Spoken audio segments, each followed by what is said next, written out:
Hello, everybody. Thank you, dear viewer. This is a heavy metal interview, heavy metal therapy interview. It's myself, Ben Ryan, and I'm joined by Matthew Sweeney. Matt, our journalist and author of his own page, Matt's Rock and Roll Stories. And we are joined today by Eric Crane. Eric Crane, who is the author of a book that's come out. It was the end of last month, wasn't it? It was August 10th, yes. August 10th, that's it. The book Faster Than the Speed of Sound, a sort of story, vignettes of stories from sort of the Bay in the Thrash area. What's it about? It's an exciting time. It's an exciting place, and you've captured the energy of it. So, where did it come from, and what's the book about? Well, thank you for the introduction. So it mainly focuses on the San Francisco Bay Area thrash metal scene circa 1982 to 86 or so. And it follows four friends as they navigate their way through the scene. Some of them are in bands. Most of us are going to shows all the time. And we're very young. We're in our early teens at that time. And so there's a lot of mayhem, a lot of chaos, of course, of going to shows when you're 13, 14, 15, and seeing Metallica, Exodus, Slayer, Megadeth. We saw Possessed. All those were their very first shows in San Francisco, Yeah. except for Metallica had played a couple of shows in San Francisco before I was fully aware. And I don't know. What was it like, sort of being at that almost like a wonderful kind of nexus, that sort of point in time, really, a fixed point in time where all that happening? It must have been incredibly exciting. It was, and it took me 30, 40 years to kind of um, solidify it in my head and say, what an interesting time that was, and maybe there are people out there who'd be interested in hearing about, the band members that we saw when they were in their early 20s, who are now gigantic, of course. Yeah.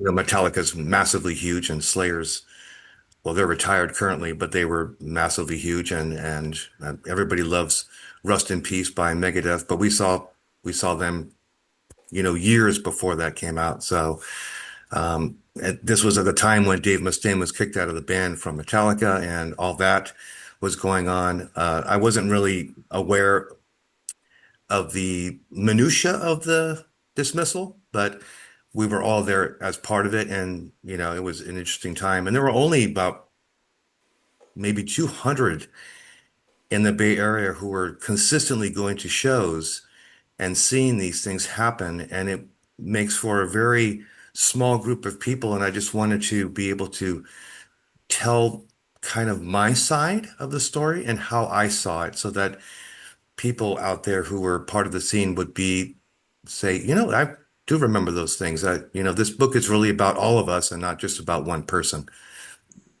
Yeah. So in a way, it's kind of not an autobiography, but a sort of like auto mini biography of that particular time, of that like frozen shot between you. And Right. I mean, who else out there of your friends was there at the time? How else had you sort of got involved and talked about? All my very close friends are in the book Yeah. as the main characters with me.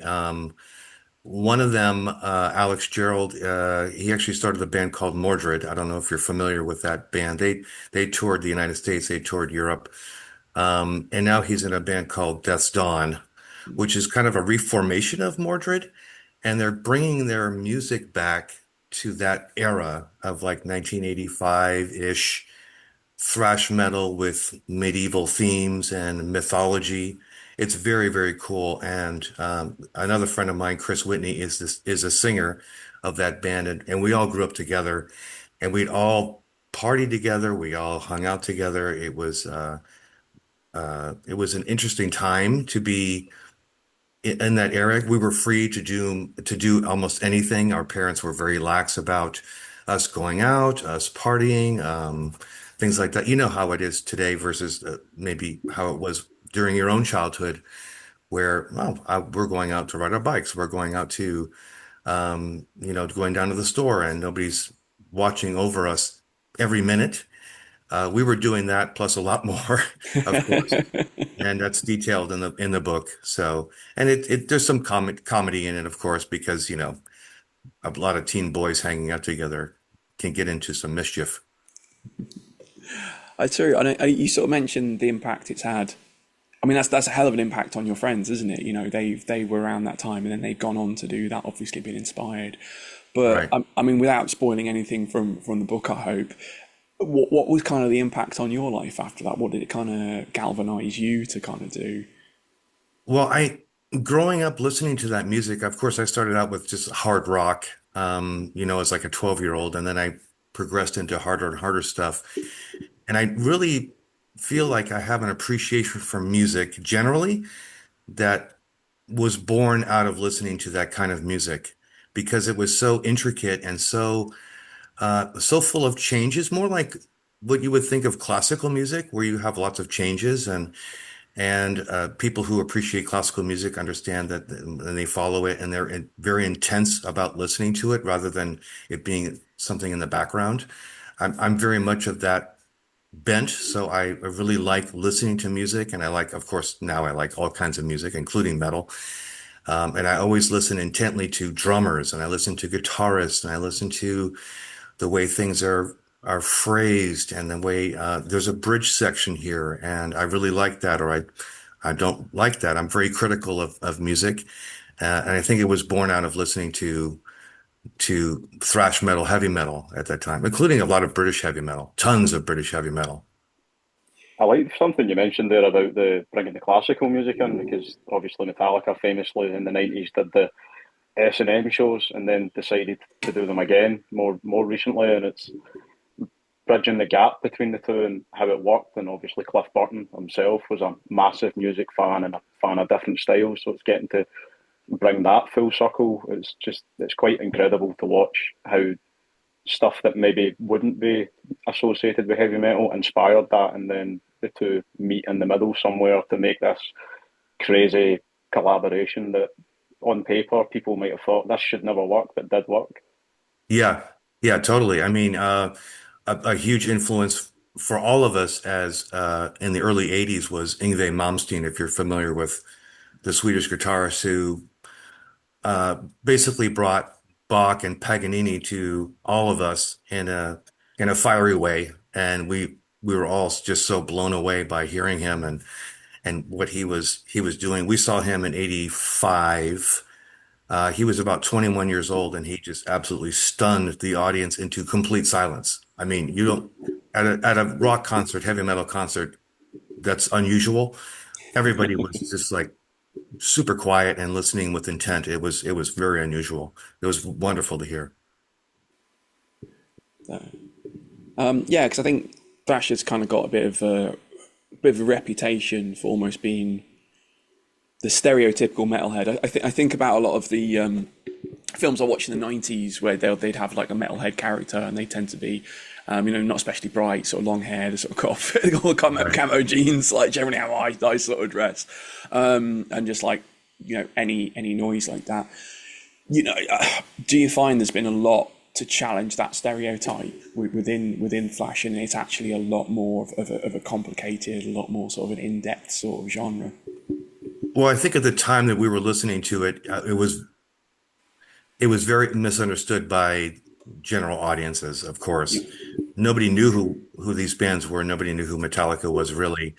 They didn't release their first album until September of '83, and we'd already seen them twice by then. And, as super excited as we were, nobody in the general public knew who these bands were and understood like where we were coming from as far as like we felt the energy. There was a lack of distance between band and fan Yeah, that was very unique because we were seeing these shows in 250 seat venues like your normal club yeah, in England or in Ireland, and it was bizarre. They were, sometimes only 2 feet off the stage, off the ground. The stages were tended to be pretty small, and we liked the intimacy, the energy they brought, and that's difficult to convey to people at that time. But I think now, of course, there's a super appreciation for the history of thrash metal and what it became and how it disseminated into many different forms of metal thereafter. You have the crossover, you have um, there's so many different genres. I can't even think of them all that were born out of this era. And of course, all the bands are universally well regarded by in the metal community. Most people think that Metallica's great or Megadeth's great or Slayer was great. And we can debate the merits of those opinions all day long, but I think most metalheads would agree, yeah, those are great bands, like Iron Maiden is. Yeah. I think the thing about thrash that fascinates me most is that the 90s came into play and thrash sort of died off, but I think it's thrash paved the way for that because you had bands like Anthrax would take the gamble and bring the noise with Public Enemy, creating the first ever sort of collaboration between rap and metal that ended up becoming what it was and bridging that gap and making these things different that people might have thought these genres wouldn't mix, but it mixed, and then it was the birth of something totally different and brand new. And it's from then on you've got had collaborations from different rap artists and metal artists and bands like Linkin Park and Slipknot that bridge Right, the gap between the two. And it's without Anthrax and without thrash, that might never have happened.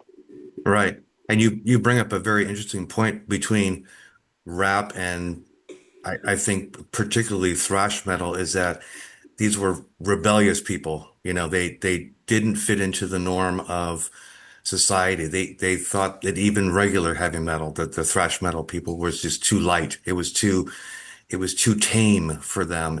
And they brought this different energy to the scene that was about speed and intricacy and rebellion.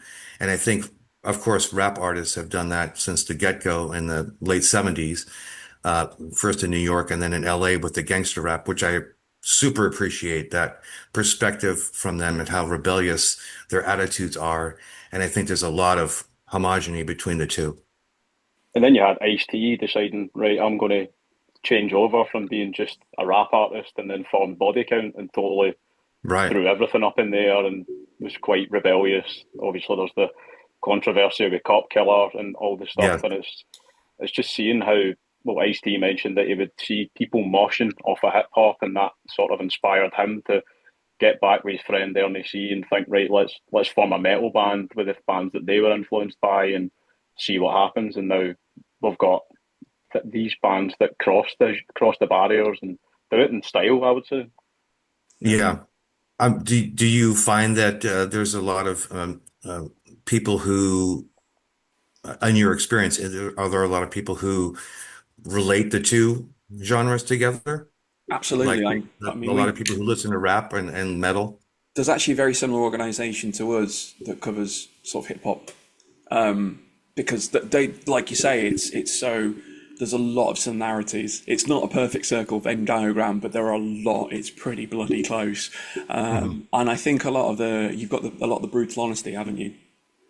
There's a Yeah. lot of like, here's what we think. We're going to say this, and we're not going to say it Right. in a nice way because we're not feeling it in a nice way, and that's a perfect crossover between metal and it's perfect like and rap, isn't it?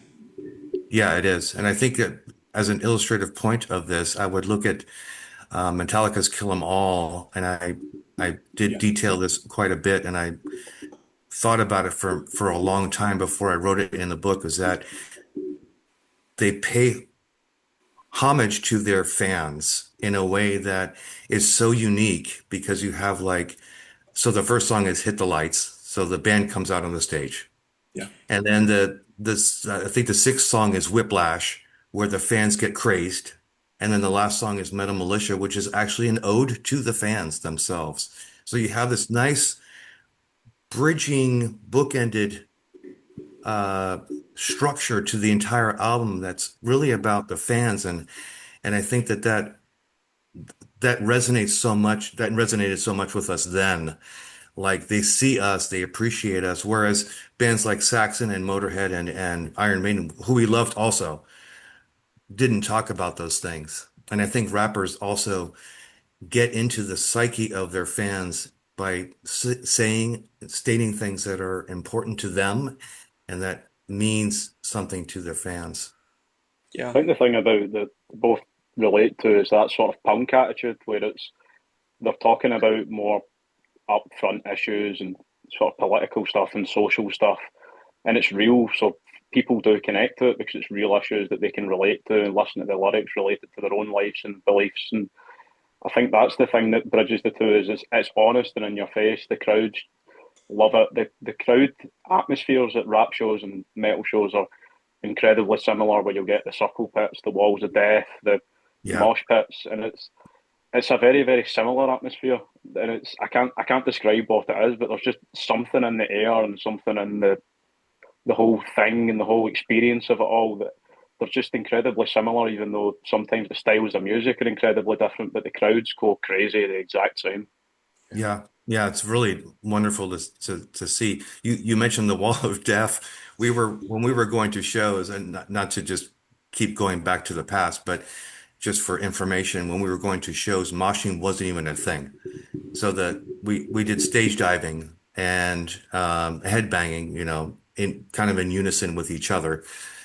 Even stage diving was pretty rare at a thrash show. yeah. And then moshing became a little bit more prevalent around 1985, early 86, with Exodus playing at Ruthie's Inn in Berkeley, and there were circle moshing and things like that, which was I had never seen anything like that. I had never seen anything like that before.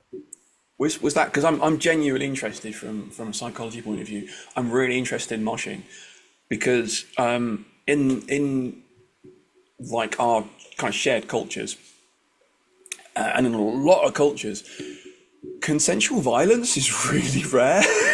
It's really Yes. rare, isn't it? And it Yes. tends to have a lot of very strict rules around it. I'm thinking boxing, I'm thinking martial arts, I'm thinking things like Yeah. rugby, American football. Whereas it's very rare you see something as organic as moshing. Yeah. And I'm like, what was the fucking headspace of the first person who went, I'm just going to push this dude, and he pushes me, and we're like, we're going to make this a thing. Like, Right. did it feel organic? Did it feel like I don't know, like something had changed? I think something did change. Circle mushing, especially when I first saw it, was just a little bit more bizarre than kind of having heads bobbing around and maybe people crashing into each other because of space limitations, right? I mean Oh, that makes more sense. not cardio. Don't do cardio. Right. And then so when you got the circle moshing, I guess there must have been a feeling inside of a certain number of people who thought, let's dance. This is the way we Yeah. dance. And in an organic way that made sense with the music. Because, if you were going to ask a true dancer, how would you dance to, Seek and Destroy? Well, you're not going to get that. But you may get people on the street who think, oh, I can definitely dance to this. I'm going to put my hand up in the air and I'm going to spin around in a circle and I'm going to bash into this person next to me. And then we're going to move in a rhythmic way that's going to be unique. And for me, it was very bizarre. I loved it. I think it's one of the things that people. I remember seeing the Hue, the Mongolian metal band. It was last year, and they because they've got a big folk following, and because they've got a metal following, because they've massively influenced by Metallica, but also they've got like the a very folky sound to them. They had a lot of people from the metal culture. Normally we go to metal kid things, and then we had so people might go to folk. I remember a dude just losing it because people were bumping into each other, and him like started to punch this kid because he thought it was going for him. And we sort of took him aside and explained to him, and he was just like, "Oh, I'm really, really sorry, but oh, actually that sounds fun. Can I join?" And we're like, "Yeah, we can."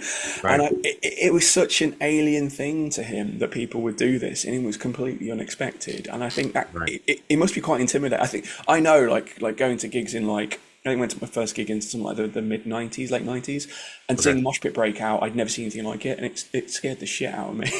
So, Yeah. did you have that sort of thing? Just like, oh my god, what's going on? And then it eventually became so normal. Well, like I said, we were doing the stage diving. I was Jesus. I was pretty good at it, I guess. Wow. Landing on your back once in a while. These stages weren't very high. They were no more than 5 feet off the ground, and security at the time was like, okay, whatever. But when I first witnessed the circular moshing pit, I immediately stepped aside. I was a little bit older, so I maybe was like 17 or so, and like, okay, this is not really for me. I'm going to look at it in more of an anthropological way, right? Through uh and see what they're doing. But I really did love the participatory nature of it, Yeah. right? We get the fans. They're not just sitting there static. They're not waiting for something to happen to them. They're actually doing something and fully participating in the experience. And that feeds the band, that feeds the other fans. And so I just think that that's a wonderful thing to have instead of being absorbing information in a seat. You get what I'm saying? Yeah. Definitely, it's something that interests me, especially with Metallica, because I think Metallica, apart from being one of the biggest metal bands in the world now, and so I think they were trailblazers, not just for thrash metal, but just trailblazers for heavier music in general, because they didn't ever really compromise who they were and what they were. Obviously, some people think they sold out and Yeah. whatever they have, and it's kind of Metallica just didn't care what other people wanted. They were going to do what they wanted to do, and that was that. And now it's you get to the 72 Seasons tour where they've decided, right, we're going to have a stage in the round. There's no background to hide behind, no big fancy show. And it's like you've got the bit in the middle, the snake pit, where the fans can literally get up and touch the band, get close to them. And it's crazy that 40, 50 years on, these bands are still challenging themselves. They still love the fans, they still love the music, and doing these amazing, incredible things and still pushing the boundaries, even though we're 40, 50 years in, still loving it and still wanting to connect with the fans. Because some bands, as they get bigger, the egos come into it naturally, and people start to tell you how amazing you are, and they start to believe how amazing they are. Whereas it's nice to see a band like that still want to connect with the fans, still want to have that experience where you can shake hands with a fan, touch a fan, see them crying, and share those moments, even 50 years on, even though it's in a stadium, making it feel like it's that 200-seater venue again. Yeah, totally agree. I think that the fan experience with metal bands generally has been a very good one. And again, I think that the distance between band and fan that was so far reduced when I was first seeing these bands, and I think they continue to foster that relationship with their fans in such a way that um, they can still do it naturally and doesn't feel forced, despite the fact that there may be some disagreement about what Metallica did between 1983 and say 1991 with the Black Album. I mean, there's probably going to be lots of debate about what happened there and then, but they always have thought, in my opinion, they thought that the fans were the most important thing and the driving force of the band. Yeah. I think the thing about the Black Album is, with the benefit of being able to be looking back and being a younger fan and not having maybe the bias of being around for that time where the first 4 or 5 albums came out and of that time, and then the Black Album comes out and it's almost everything's simplified. The songs are a lot shorter and it's a bit more to the point of what it is, rather than like one or having the bigger Injustice for All, Call of Right. Cthulhu and stuff like that. It's a bit simplified, and it's almost. I think the Black Album's just one of those out. It's always going to be a polarizing album. It's interesting to watch and witness people debate and argue about it, but it's what it done, not just for Metallica, but for metal in general, because it brought it to people that maybe wouldn't have listened to metal, and then all of a sudden catapulted them. They were going to arenas. They ended up going on tour with Guns N' Roses, two bands that were at the height of their fame at the time. Obviously, the tour had its Yeah. its tales and its stories, but Right. it's how the opportunities and the doors it kicked down for them. And it's, if they didn't do that album, would Metallica be the Metallica that we know and love today? It's interesting. Yeah. Good point. Good point. Well, that's quite. I mean, it's quite cool in itself. If you've got a piece of art that divides people, that's an interesting piece of art, isn't it? If True. you do a painting and some people are like, I love that, that's the best thing I've ever seen, and some people are like, I hate that, that's the worst thing I've ever seen, Right. that's provoking, isn't it? That's thought provoking. And if you pull out an album like that where so many people, especially the fans, sort of like are a bit divided on it, it's fine, it's good, and it's interesting. It really, really is. Yeah, it sparks conversation for Yeah. sure. Enter Sandman was the first Metallica song I heard, to be fair, or the first one that I consciously heard because it's just one of the bigger songs that you get to play in arenas, and it crosses the barrier and the gateways between metal and popular culture. So that's my memory of getting into Metallica, and then I started to delve into the back catalogue and further Yeah. in. And I love all the Metallica albums. It took me a while to get into all of them, but there's something about all of them that I love. Even Saint Anger that completely polarizes people.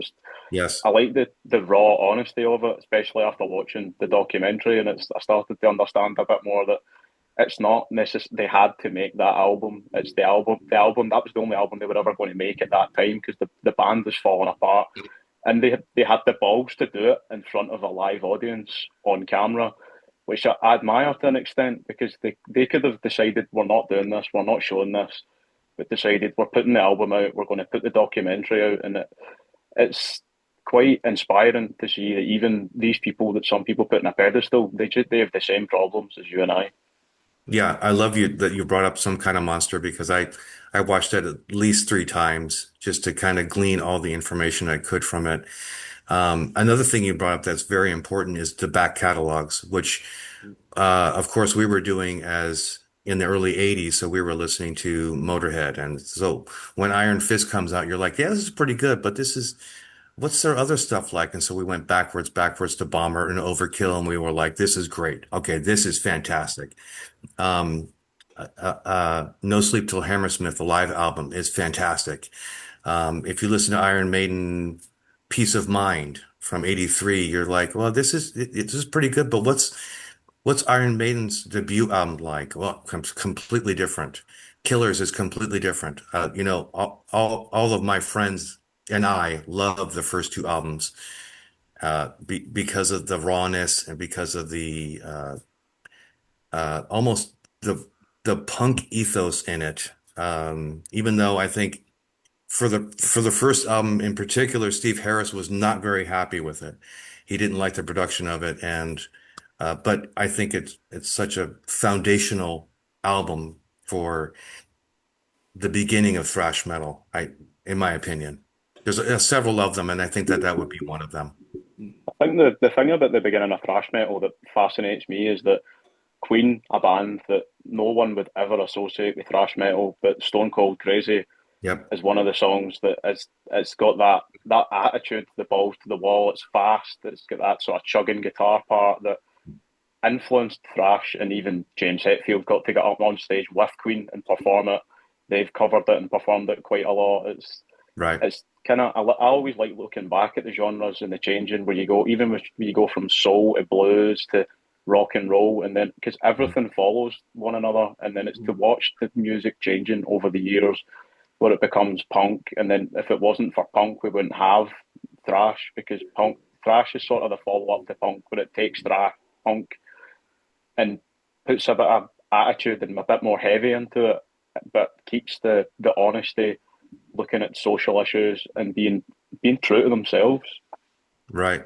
Right. And I think that's a very good point you make is delving into this kind of the connections between music because, as you get older, right, you start exploring and expanding your musical tastes and you're like, well, where does this come from? And I'm interested in this. And all of a sudden I have a huge catalog of albums and CDs or however you get your music streaming currently, is that you have this massive collection of music that has no apparent association with each other, correct?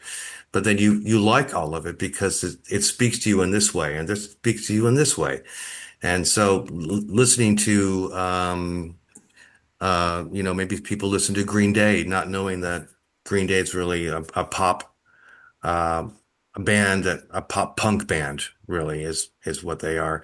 Yeah. But they were born from the scene, the punk rock scene in the Bay Area. So they people might out there might say, well, where did Green Day come from? Okay, they came from the Berkeley area. And where were they playing and who were they playing with? Oh, they were playing with Suicidal Tendencies. They were playing with DRI. They were playing with Attitude Adjustment or something like, any kind of these associated bands. And all of a sudden I have an expanded catalog of music I can listen to and appreciate. But that's the wonder of Absolutely, music, it's isn't it? yeah, it's just fantastic. I mean, I'm only 26, believe it or not. I know I look a lot older. I had a hard paper round, as they would Young say. man.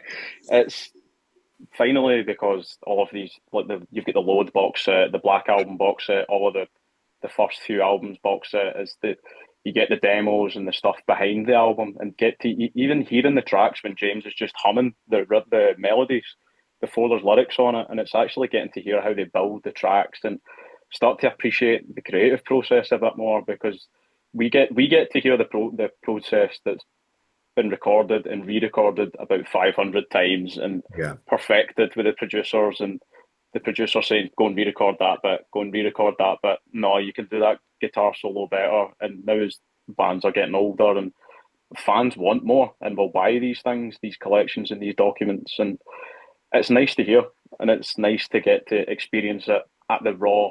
I always love hearing the demos because even though some you hear the mistakes and you hear the stuff, I like the Yeah. honesty and the sort of just the newness of it. Whereas sometimes it's you get bands that are a bit too polished, especially more recently, bands that are just too polished and they lack that sort of honesty and just the rawness and the Yeah. fun that you have back in the early days of thrash metal and rock and roll and when just you just get in the studio and did what you wanted to do and that was it. There was no worries about perfecting things and it's nice to hear. Yeah, I agree with you because one of the bands that I first listened to was Van Halen. So the first four Van Halen albums I super appreciate. I love everything about them. I think they're incredibly underrated because most people know 1984 and then the Sammy Hagar era with Van Halen. However, as you were stating, the first four albums have so many mistakes on them Yep. if you listen carefully and David Lee Roth is doing things in the background and it's just being recorded. He's laughing, he's chuckling, he's saying things like just out of what did you just say? And and it's just really funny to hear that they were like, you know what? Screw it. We're just gonna go with this. This is the way it is. We did our 6 days in the studio and now we're done. I love that. I super appreciate that. And I think it's a wonderful document of how a band can say, this is what we are and this is what we're presenting, period. Funny It, you mentioned Van Halen because Van Halen, they're a band that a lot of people in the UK never really had a chance to see because they didn't really tour here. They supported Black Sabbath on I think it was the Sabotage tour, and my dad seen them at the Glasgow Apollo back in the 1970s. And he always, anytime he talks about it, he just talks about how amazing Van Halen were, and he says as good as Black Sabbath, where he thinks Van Halen blew them off the stage. But it's Eddie Van Halen's another one that's kind of like the thrash thing where it's the stuff he done. I don't think he's even stuff. Some of the stuff he done it still isn't appreciated today because it's not just the guitar and what he did for the guitar. The amount of things he did for amplifiers, different technologies, different ways of recording, and how much it was just this fountain of knowledge to try things and experiment with things and push it beyond where it was going at the time. And he would the type of guy that wouldn't take no for an answer. Yeah, well said, Matt. Well said. so it's kind of weird. It's a bit of fun fact for Ben's life. Van Halen's massive in Germany, but they never really kind of made it there themselves. I used to live with a guy who was singer and guitarist in the Van Halen tribute band, and he absolutely made loads of money. Wow. And he was really good because it's like a Australian Pink Floyd. They just Yes. seem to, people would go to see him for their Van Halen fix, and as a tribute Yeah. band, they were probably as big as like they could as a tribute band could possibly be, because so many people loved Van Halen. Then it's just a Yeah. shame. It's just a shame they don't get there. But that's the way. Yeah, just the kind of last one, quick one. If someone was going to get into thrash, Eric, what would be kind of good starting point? What would be a good kind of band to start with to sort of give you a nice sort of broad kind of ease into it, Well, I would consider they're not the originators of thrash, but I would certainly say Metallica's Kill 'Em All is a great place to start. Yes, crack it. Um, there, it's probably the first thrash album ever released, uh, the official album. And I think that the other bands that came in their wake were the other big three of the big four was Anthrax, Slayer, and Megadeth. However, I must give a special shout out to a band that I think, uh, at least at the time, they were even bigger and better than Metallica in the early to mid 80s was Exodus. Uh, Yeah. Not sure if many people know who Exodus is. I would No, they definitely don't. encourage uh, fans of thrash metal to get Bonded by Blood, their first album released in 1985. If you can get a hold of their earlier demos, which I think are even better, very fast, very intricate, lot of changes in the music. I just think that they were the shit to me. Um, Kirk Hammett came from there as well. If it wasn't for Exodus, we wouldn't have had Kirk Hammett in Metallica. right, right. So at the time I saw Exodus with Kirk Hammett opened for Metallica, and then and then Dave got kicked out of the band, and then of course Kurt played on their first album and basically copied most of Dave's solos, I believe. But the exodus that happened after Kirk Hammett left was very they were incredible. They were super incredible. Their live performances were great. They were almost operatic in their display. It was truly wonderful. They came on stage just wearing normal clothes, maybe a bullet belt. It was very I got a bullet. intimate. Uh, so I would encourage fans, the big four plus Exodus, which I would say is the big five. There you go, guys. So if you're interested in getting into thrash, or if you want to drag one of your friends kicking and screaming into it, get them into Exodus. Okay, thank you very much, Eric. Like I say to everyone else, the book's available at the moment. Go check it out. So Faster Than the Speed of Sound, Vignettes from the Sound. Thank you very much, Eric. This is really appreciated, mate. And Thank you very much.